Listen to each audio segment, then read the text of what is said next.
அருமையானவர்களை இந்த நாளிலும் ஆண்டுடைய வார்த்தை ரங்கத்திலே கொண்டு வருகிறேன். லூக்கா 1:45 மற்றும் 49 நான் படிக்கிறேன். விசுவாசித்தவளே பாக்கியவதி, கர்த்தராலே அவளுக்கு சொல்லப்பட்டவைகள் நிறைவேறும் என்றாள். வல்லமையுடையவர் மகிமையானவைகளை எனக்கு செய்தார், அவருடைய நாமம் பரிசுத்தப்பட்டது. அப்ப இன்னைக்கு நான் சொல்றேன், கர்த்தரால் உங்களுக்கு சொல்லப்பட்டவைகள் நிறைவேறும். கர்த்தரால் உங்களுக்கு சொல்லப்பட்டவைகள் நிறைவேறும். இந்த வருஷத்தை முடிக்க போறோம், இந்த மாசத்தை முடிக்க போறோம், இன்னும் சில காரியங்கள் நிறைவேறாம இருக்கா? கர்த்தரால் உங்களுக்கு சொல்லப்பட்டவைகள் நிறைவேறும்.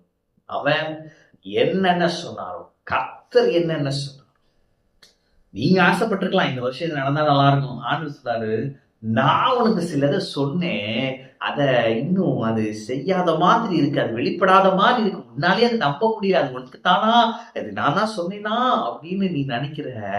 கர்த்தரால் சொல்லப்பட்டவைகள் நிறைவேறும் என்ற வார்த்தையை நீ இறுக பிடித்துக்கொள்.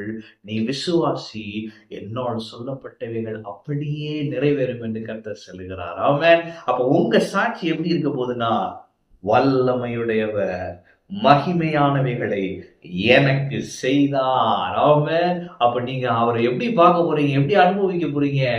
வல்லமை உள்ளவர், வல்லமை உள்ள தேவன், சர்வ வல்லமை உள்ள கர்த்தர், சர்வ வல்லமை உள்ள தேவன் வல்லமையாய் கிரியை செய்து அவர் உங்களுக்கு சொன்னதை நிறைவேற்றுவார்.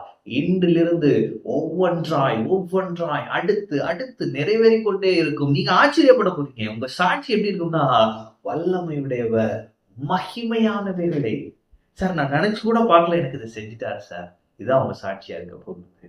தேவன் பெரிய காரியங்களை செய்வார். நீங்க விசுவாசிங்க, அவர் பெரிய காரியங்களை செய்வார். அவரால் உங்களுக்கு சொல்லப்பட்டவைகள் நிச்சயம் நிறைவேறும். ஆமென். கர்த்தர் இருக்கிறார். கர்த்தர் உங்களை ஆசீர்வதிப்பார்.